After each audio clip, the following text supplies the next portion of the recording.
Welcome to Fertility and Sterility on Air, the podcast where you can stay current on the latest global research in the field of reproductive medicine. This podcast brings you an overview of this month's journal, in-depth discussion with authors, and other special features. F&S On Air is brought to you by the Fertility and Sterility family of journals in conjunction with the American Society for Reproductive Medicine.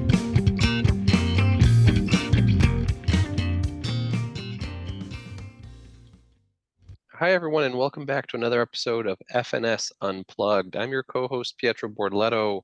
I'm joined by my usual cast of characters, Daylon James and Blake Evans. Daylon and Blake, how are you two? Very well. Good to be with you guys. This character is doing great. Excellent to see you all.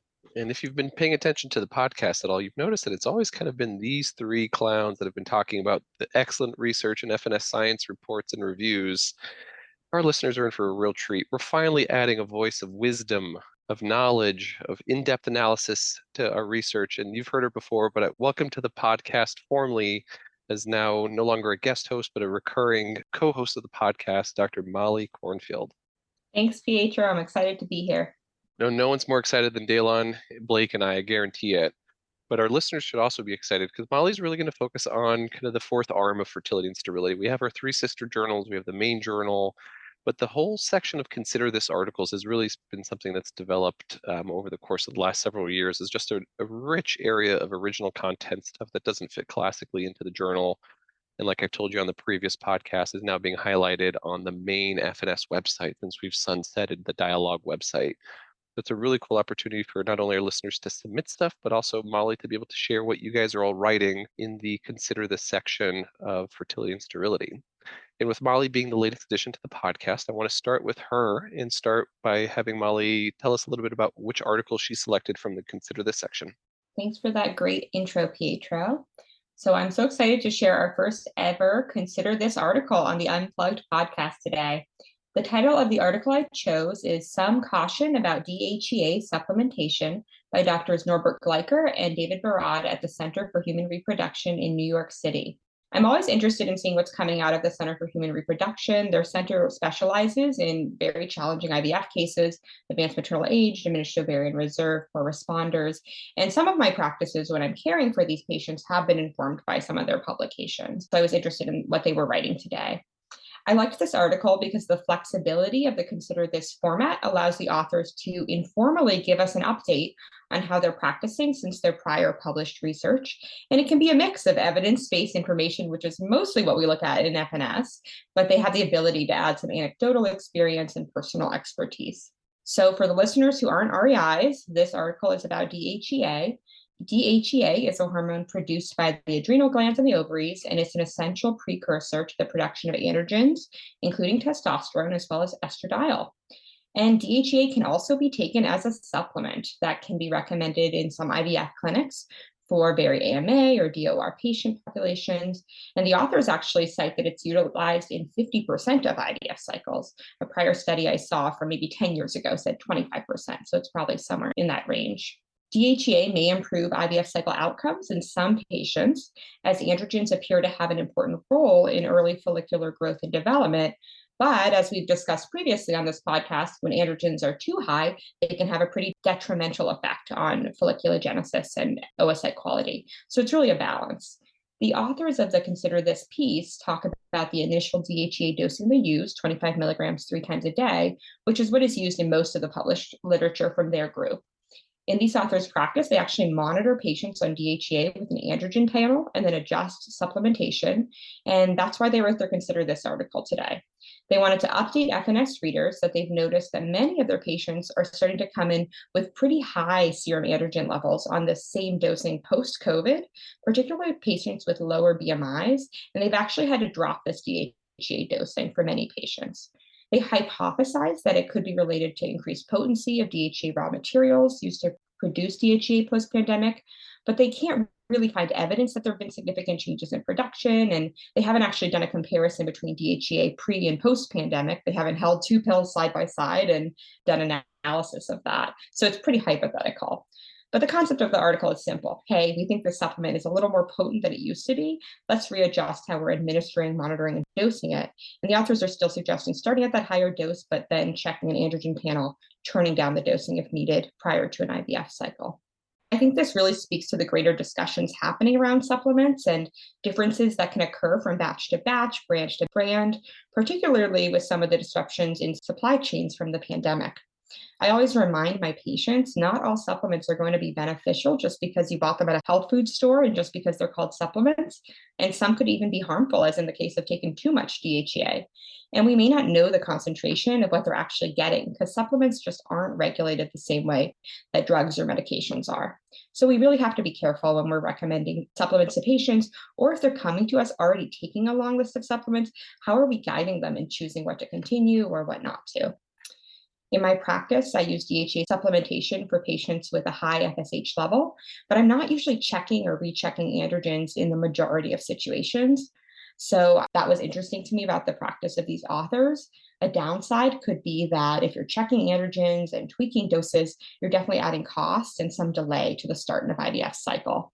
But when I am developing the protocol for a poor prognosis IVF cycle, I think these little tweaks do become more important or relevant and could be worth increased time or costs for that individual compared to your general infertility patient population. When we're talking about IVF add-ons that have mixed evidence, DHEA is a lot less expensive than many of them. But once we're adding monthly lab tests, like an entire androgen panel, that can get more expensive quickly. So brings me to questions for you guys. Are you using DHEA in your practice? If so, how are you choosing which patients to use it for? If you're using it, are you rechecking levels of androgen panels, or are you adjusting the doses? And did anything in this consider this piece change how you think about DHEA or how you practice? And then a question just for Daylon, so you can feel included. Do you buy the science on DHEA supplementation improving folliculogenesis? Since I would argue the data is somewhat mixed. I think this is an easy answer for me. I'm a notable curmudgeon when it comes to supplements. My answer is no. I've never recommended it to a patient. The idea of checking a level of a supplement that has a weak evidence base kind of feels like insult to injury, honestly, to me. And that may be outlandish for some of the listeners who do prescribe DHEA, but the data is not convincing that it works. And then I'm titrating to a level that I have no kind of reference range for a therapeutic effect, aside from what like the normal range looks like in the non-infertile, non-ovary stimulation patient. To me, it just doesn't make good sense. So I don't use it. I don't know, Blake, is your experience different in the Midwest? No, you literally said exactly what I was going to say. Honestly, a lot of my patients just kind of show up to my office on it already from some blog they've read or a friend that took it and they got pregnant the first time they took DHEA. You know how that goes. So I don't tell them to get off of it. I kind of have the same canned recommendation for all of these supplements. And that's kind of what you had alluded to, Molly, in that there's so many different variables in these supplements and they're not regulated by the FDA. The data is very scarce, if anything, for a lot of these. And although it's unlikely to be too harmful, I totally agree with you, Pietro. Do you really want to have this patient come in? I'm just imagining her come in 2 days. I'm going to check your DHEA levels and we'll increase your medication dose. I don't know. It seems very extreme for limited data that's out there. So hopefully that doesn't offend anyone that's a listener who's really wanting to prescribe this medication, but I just don't think the data is there to back that up. Yeah, I think our first charge is first do no harm. And I don't know that there's a convincing amount of safety data to suggest that early embryonic, early first trimester exposure to these androgens effectively, right, are safe. I think we want supplements to work. So deep down inside, and typically when we're talking about supplementation, it means we're kind of grasping for straws, right? We're not doing that in our egg freezers. We're not doing it in our first time IVF patients. But Dylan, do you think we should be reconsidering DHEA for folliculogenesis? Do you think there's something there with how oral supplementation of androgens affects intra-ovarian androgen levels? Yeah, well, for sure. I mean, availability is the key, and I think it does play a role. I mean, the science in controlled animal models suggests that androgen deficiency is going to be an issue, right? And supplementation can address that. But, that's in systems that are really far from the clinical context. And I think you got to look case by case at best in a human population when you're thinking of add-ons. And I mean, listening to what you guys are saying, I think It's less about whether or not this is going to be effective as an add-on or whether you're not going to satisfy the patient, but what's the potential risk? And I think that really rings true to me, is that if a patient is looking to take matters into their own hands based on anecdotal evidence or their advice to their friends, I think it's the place for you guys to step in there and be like, look, there's a cost and a potential risk to this, and I would not advise it. But I mean, in terms of the science, the input for androgens and fertility, it's multifactorial, and I think murky, particularly when you try and apply the lessons learned from animal models, small animal models, rodents,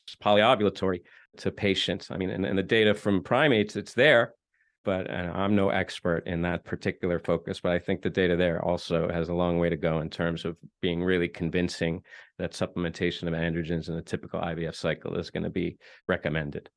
Well, let's move away from consider this, because I think we've all considered the role of DHEA, and hopefully our listeners are too. Thanks, Molly, for sharing that article with us. Blake, let's move from consider this to F&S reviews. What do you have this month for us? Thank you, Pietro. My article I'm presenting is searching for the optimal number of oocytes to reach a live birth after in vitro fertilization, a systematic review and meta-analysis. By the time this podcast is out, we will have done our Journal Club Global with the authors of this paper, hosted by our fellowship program here at OU. So I decided to go ahead and talk about this. I think it's a very clinically relevant study. And so here we go. So background on this: controlled ovarian stimulation, as we know, is utilized in IVF cycles to increase the number of mature oocytes available to maximize the number of available embryos. As I say to all of my patients, especially now that Roe versus Wade has been overturned and many states have utilized personhood bills that are being introduced, there's a large amount of attrition that happens that goes from the mature egg to ultimately a live birth. And therefore, very, very few fertilized eggs ultimately lead to a live birth. And so we have to be careful when we talk about these personhood bills because of this natural attrition that we experience on a daily basis. It's not as easy as these politicians put it, but that's a soapbox I won't get on today. That's not why we're here. But the optimal number of oocytes that's necessary to expect a live birth varies depending on what study you read. A higher number of oocytes retrieved is associated with risk factors that we're well aware of as REI, such as ovarian hyperstimulation syndrome. And some studies indicate that there's also an association with decreased oocyte quality with a higher number of oocytes, as well as impaired endometrial receptivity due to supraphysiologic estradiol levels. And as frozen embryo transfer cycles become more and more common in modern day IVF practices for various reasons, the cumulative live birth rate is now considered as one of the leading indicators for IVF success. And this is calculated after subsequent transfer of all fresh and frozen thawed embryos from a single egg retrieval cycle. With that being said, a higher number of mature oocytes is associated with higher cumulative live birth rate. But what is the magic number that we should all strive for as IVF physicians? And should we adjust our STEM protocols to achieve said magic number? So this study aims to assess the relationship between number of oocytes obtained during IVF cycles and both the live birth rate after fresh embryo transfer cycle, as well as the cumulative live birth rate. How did they look at this? They did a systematic review and meta-analysis, including studies of women undergoing egg retrieval for IVF or for PRES purposes, and they also reported live birth rate according to the number of mature oocytes or retrieved oocytes. They looked at articles published from 2004 to 2021, and then they looked at mean weighted thresholds of the optimal oocyte number that was estimated from documented thresholds, followed by a meta-analysis. They did several sensitivity analyses as well to perform adjusting for female age. So what did they find? They looked at 1,600 articles that were screened, ultimately included 45 studies that were eligible for assessment. They initially described the live birth rate after fresh transfer. The only 3 studies evaluated the relationship between mature oocytes and live birth rate, and thus a meta-analysis could not be done on mature oocytes and live birth rate in a fresh transfer. So they looked at the total number of oocytes retrieved, which included mature and immature, and ultimately had over 1 million patients included throughout all these different studies, which also included over 3 million IVF cycles on 4 different continents. They looked at a pooled dose outcome that revealed that the live birth rate after a fresh embryo transfer increases with increasing oocyte number, but reached a plateau after about 15 oocytes retrieved. And there's even a slight decline that they had seen beyond 20 to 25 oocytes. Then when they assessed the number of oocytes in cumulative live birth rate, there was again only 3 studies. They evaluated mature oocytes, so they used the total number of oocytes that included the immature and mature oocyte numbers. So they had with this a total of over 600,000 patients and over 900,000 cycles that they ultimately evaluated, and a pooled dose outcome revealed that cumulative live birth rate increased with increasing oocyte number, but continuing to increase beyond 15 oocytes rather than plateauing. So the authors conclude that above a threshold of 15 oocytes, the live birth rate after fresh embryo transfer likely plateaus. In contrast, the cumulative live birth rate, there's a continuous increase beyond 15 oocytes. And so the authors suggest there should be a careful evaluation of the benefit and risk performed before implementing a high gonadotropin starting dose in routine practice. And so I have a few comments regarding this, especially coming from a practice that performs a lot of fresh embryo transfers. And so I want to just kind of give you guys my thoughts.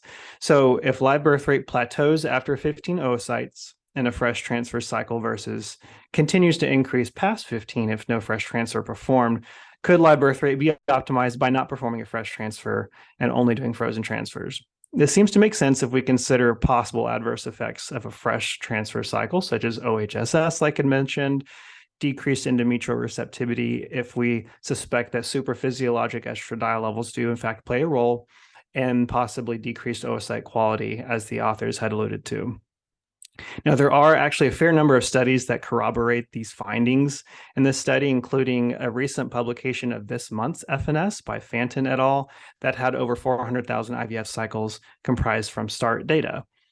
So again, as an REI working in a state that does not have mandated IVF insurance coverage, we do a lot of fresh embryo transfers with overall very good live birth rates that we're proud of.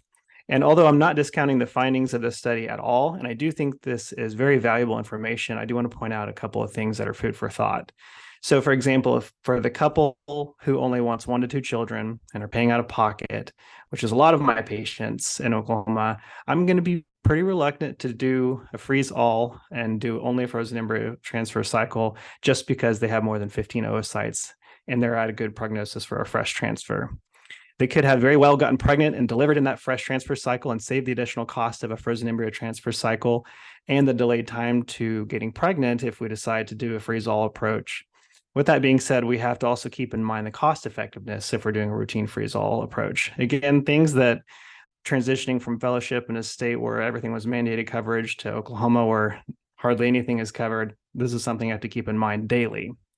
So also for a couple of planning a fresh transfer, let's say just for financial reasons, do I as the physician need to take a more gentle stimulation approach and try to obtain less than 15 oocytes?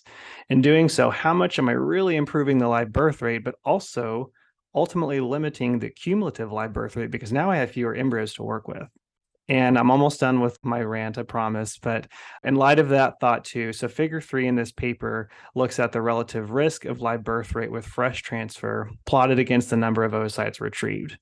And because on the y-axis, it's a log scale and the relative risk can sometimes be a little difficult to interpret in terms of the absolute impact of live birth rate with a fresh transfer, I'm curious how these numbers stack up. And so, for example, let's say a patient has a 45% chance of live birth rate with a fresh single embryo transfer, assuming the patient has 15 to 20 eggs retrieved versus 30. So when you look at the graph, it looks like the relative risk goes just slightly lower from like 3.5 to 3.2. And so when I'm counseling a patient regarding this decrease, how much does that really matter? Does it really make cost effectiveness? Does it make sense to do that? And so this is something I plan to discuss with the authors at the Journal Club because I'm curious as to their thoughts. And so these are just some thoughts I had as I'm going through this paper. I'll get off my soapbox. I know I just spent a lot of our time, but I felt like these were important highlights to discuss in terms of if we're applying this clinically. So I'm interested to hear your thoughts, guys. Blake, I think I have a similar experience. I'm in a mandated state, but I still have to kind of abide by insurance rules and how to kind of optimize, exactly like you said, their cumulative live birth from a single retrieval cycle, particularly when we're at the beginning of family building, not kind of in the middle or towards the end of completing their family building. And I think the sweet spot really is the fresh transfer with the cryo of the surplus embryos. I like the strategy of giving patients the opportunity to get pregnant with that cycle. One, if it's going to be safe. I'm a chicken when it comes to OHSS. I don't want to see it. I don't want patients to have it. So my threshold for cryo is pretty low. But I think there's also good data that you've published on, Micah Hill's published on, and just looking at progesterone rises and using that as a discriminator for when to go forward with the fresh transfer and when to bail and go cryo to kind of maximize the success of that first transfer attempt. I think it starts with our stimulation. If we're thoughtful about our starting dose, we're thoughtful about how we stimulate the ovaries. You leave fresh transfer on the table as a safe and very viable option for the right patient. But I think if we're not careful, we're not tweaking our dose, we're not being thoughtful about what's coming at the end of the cycle, you really miss out on the opportunity to get that patient pregnant in that cycle. I really like this review article. I think it's great. It's thought provoking. The only annoyance I have is like, yeah, it'd be great if I could feather the stim to get right at 14 eggs and not a single one more. If only we had that much power. Maybe the folks at Serono or Merck do, but I don't know that I can feather it like that. Well, let's keep going. We're going to move on from F&S reviews and we're going to go over to F&S science. Dalen, you have something that's kind of not consider this related, not fresh transfer related. Tell us about your article. Well, there is a bit of a segue here in talking about the economy of IVF and maximizing the success rate in these patients who don't have a good outcome in that first fresh transfer. You know, we all know that a period of oocyte maturation is required leading up to ovulation, during which meiosis is completed to generate a competent oocyte. We've also known for almost 60 years that human oocytes isolated at pre-ovulatory stages can undergo maturation in vitro, known as in vitro maturation or IVM.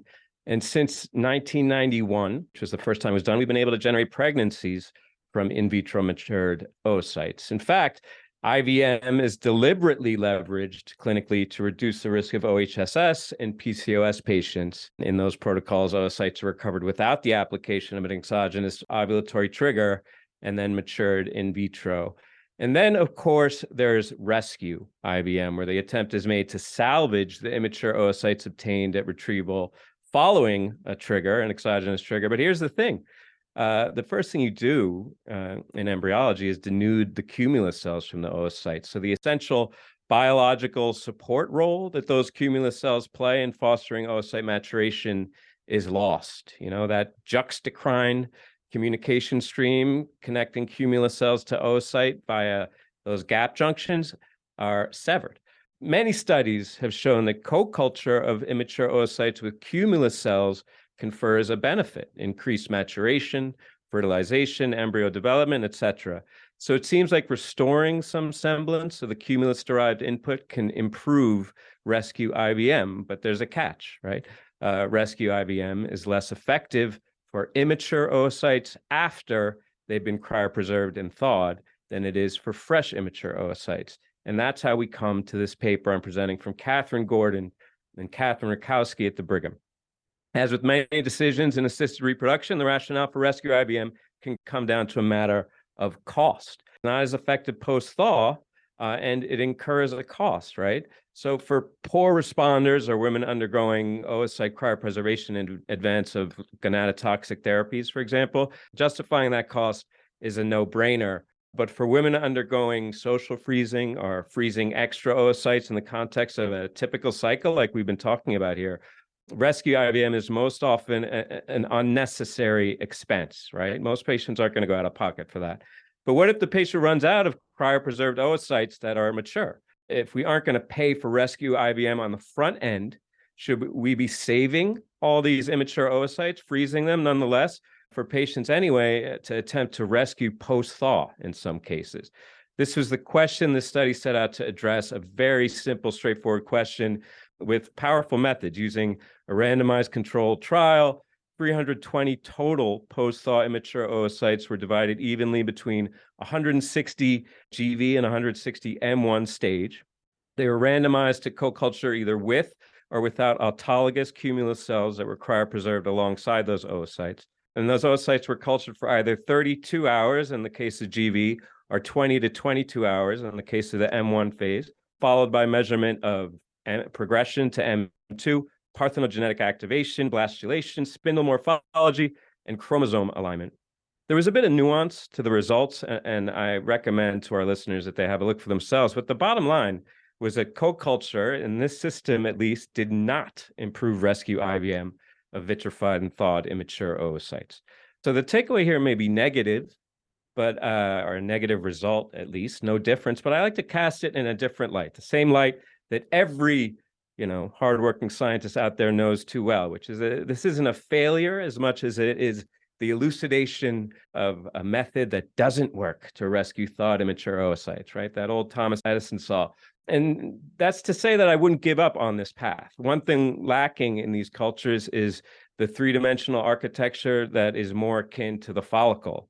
And indeed, previous work has shown that a combination of immature oocytes and cumulus cells in a 3D matrix has a benefit. For me, these studies are so critical because they provide systems and conceptual insights that will help to push back the clock even further on folliculogenesis. And for me, ultimately, the idea is, and the holy grail is that if we can sufficiently extend the range of IVM, we may be able to recover oocytes from follicles matured from early preantral, perhaps even primordial stage follicles, which would be a tremendous boon for assisted reproduction across the board. Guys, what do you think? I mean, this is a pretty straightforward study. Doesn't work to do post-thaw rescue IVM, but what role does rescue IVM play in your practices? And do you think that there's a rationale for doing rescue IVM on some patients pre-freeze? Not gonna lie, I've been trying to think about what I'm gonna say about this paper, and I'm kind of like, I don't really have.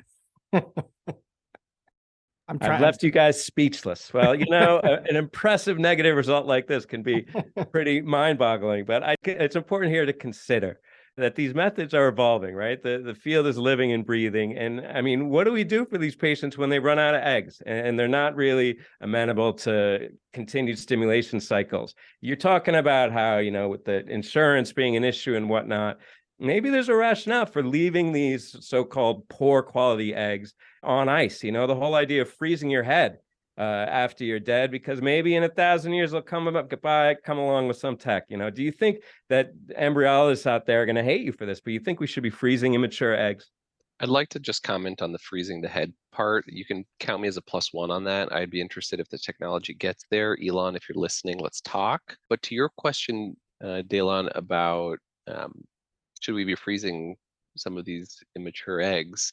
I think that's the story of our field in recent years. We're realizing that there's probably a lot of wastage that happens with our cycles. If you rewind the clock just a couple of years ago, no one was really doing day 7 blast freezing, but now that's kind of an increasing part of our practice, and it's acceptable. And we realize that there's pregnancies that are coming out of those day 7 blasts. People used to not be freezing BC grade blasts, and we've realized that the pregnancy rates are also pretty good with BCs or CB grade embryos. Mosaic embryos, I think, another kind of story here. There's a lot that we were limiting ourselves in giving patients more and more attempts at pregnancy by just not being thoughtful about what we're keeping, what we're throwing away. And I wouldn't be surprised if we go the route where we actually start freezing a whole lot more M1s and GVs. In my practice, I freeze M1s and M2s. I don't freeze GVs, but my lab allows me to have the option to freeze GVs. I think once the technology is just a little bit better, and I know for sure that it's going to be a useful tissue that's frozen for them, then I think I probably will. But I think we're headed there as a field. We're getting better about not wasting our shot with these tissues that took a lot of time, money, and effort to develop. Agree with Pietro. For a patient with 20 M2s, we probably won't need those M1s or GVs, but in an oncofertility patient where you just got a few M2s and that's your only shot, I definitely want those M1s frozen. Yeah, that's exactly what I was going to say too. I mean, I always hate it when I have a FERT-PRES patient come through and they have just such a lopsided ratio of M2s and M1s, but that's their shot. You do what you can, and they start chemo here in a few days. And so it'd be wonderful. We have a way to enhance the quality of these eggs and ultimately get M2s to utilize in these patients. All right, let's do a hard pivot away from GVs and M1s, and let's talk about sperm. Sperm DNA fragmentation, what is it good for? ? Absolutely nothing? ? I wish you could see my eyes and eyebrows while I'm reading this, but I know we've talked a lot about on this podcast and in our field about the increasing rise of DNA fragmentation evaluation and therapies to help reduce DNA fragmentation. And I think it's because we all understand that DNA integrity is crucial for fertilization. It's crucial for normal embryo development. the sperm goes through kind of a whole lot on its way from production all the way to actually being ejaculated. And there's kind of extensive molecular remodeling that's happening to its nucleus during spermatogenesis that is supposed to protect its genetic content. But as it makes its way through the testicle and out of the testicle, there's a lot of stuff that can beat up that DNA. Things like intrinsic errors in maturation, environmental things, there's behavioral things. And rightfully so, there's been a lot of publications that have looked at the predictive value of elevated DNA fragmentation in IVF outcomes. Our listeners know, Molly, as a fellow, you know this, but we know that early embryonic development prior to that maternal zygotic transition doesn't appear to be affected by sperm DNA fragmentation levels, but following that transition from a cleavage stage to a blastocyst, that's really where a lot of data and time and energy has been focused on looking at what's the sperm doing, what's the paternal contribution to this embryo doing, and this is where people started to notice higher rates of embryo rest, embryo quality, slower blast formation rates. But unfortunately, a lot of this data that we have is kind of in the early vitrification era, number one, in non-modern day culture conditions, number two, but then three, not in the modern day of PGTA where we're doing next generation sequencing. So we have the ability to not only look at this question again with fresh set of eyes to see, is fertilization rate really a thing with DNA fragmentation? Is blast formation rate really a thing? But also looking at the blasts that we do make, are the blasts any different from an embryo quality perspective, but also from a chromosomal abnormality perspective. So this study is kind of cool because it was conducted at a single private practice in 2018 over a 6-month period, and they enrolled 166 couples, of which 150 of them actually completed their cycle, and 133 of those patients had blasts that were available for biopsy for a total of 480. And these were all eggs that were either injected or inseminated. They did allow for ejaculated sperm, but also for surgically retrieved sperm. And I think that's an asterisk that I'll place there because, Blake, I'm going to talk to you a little bit about DNA fragmentation and testicular extracted sperm. But all the sperm was analyzed for DNA fragmentation index via SDFA testing for both the pre and post processing sperm sample. And they also measured oxidative stress levels via the OSA test. I'm not going to bore you with the details, but really the big takeaway of the study is that they found that sperm DNA fragmentation index in the ejaculate did not predict embryo quality, did not predict blastulation rates, and did not predict euploidy rates in those blastocysts that were available for testing. The one thing that was significant between the groups that had elevated, medium elevation, low elevation, and normal levels of DNA fragmentation was just fertilization rates, both in the ICSI and the insemination groups, which isn't new news. We've kind of known that about sperm with elevated DNA fragmentation. So in a modern setting with kind of modern day embryology practices and next generation sequencing for PGTA, we didn't really notice that the fragmentation mattered a whole lot. And I know it's the yin and yang for DNA fragmentation data. Some studies say it's absolutely crucial and you definitely need to be doing stuff about it. And a lot of the data says it doesn't. And when they actually transfer these blasts, they notice that the pregnancy rates and miscarriage rates are the same. So I think adds to the growing body of data, continues the debate about what do we do with elevated DNA fragmentation. And my question for Molly and Blake, since you guys actually sometimes have to have conversations about, should we check a DNA fragmentation? What do we do when it is elevated? Blake, how does this fit into your practice? Are you checking DNA fragmentation levels? And if so, when? And I'll follow that up with the third part of my question is, what do you do with them?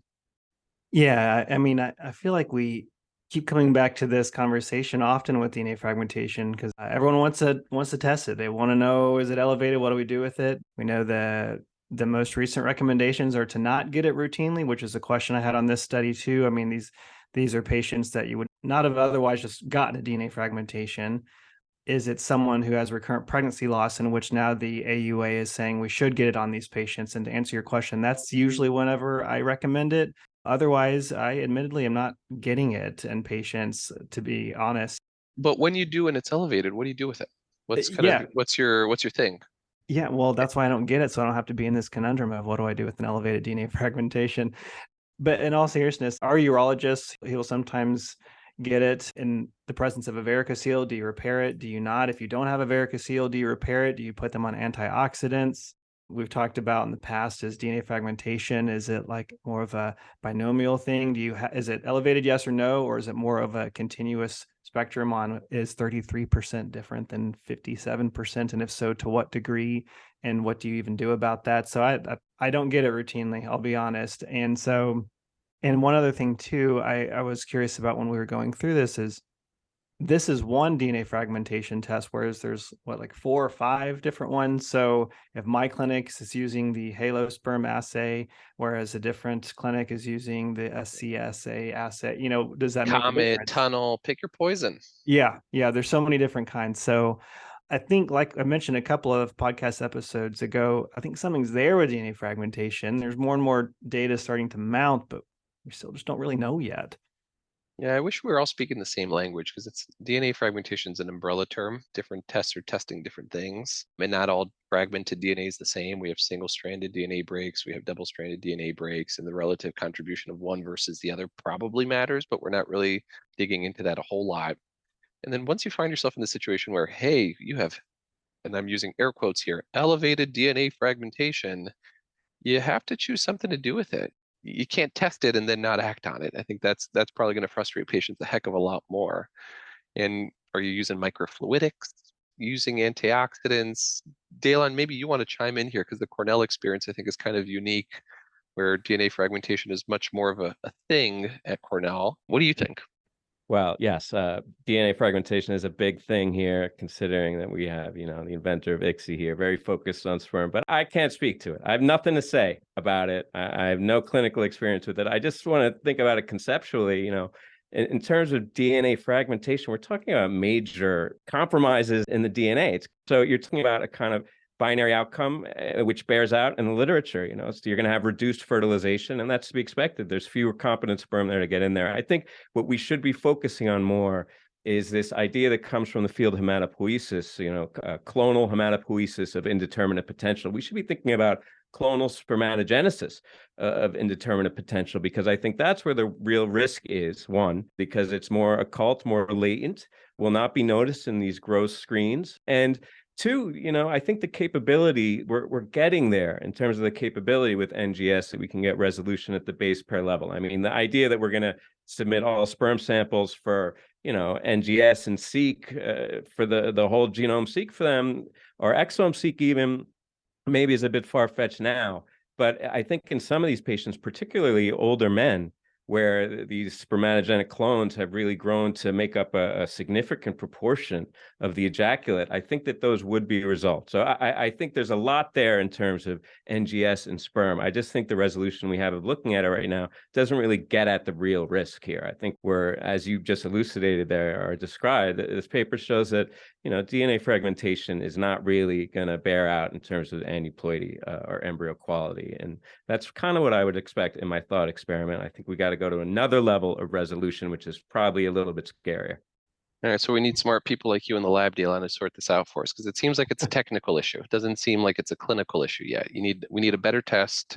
We need to really drill down on where the issue is, how do we overcome it, and sometimes running sperm through a microfluidic chamber seems great, but there's probably a more nuanced way to tackle this issue and get better sperm to get into an egg.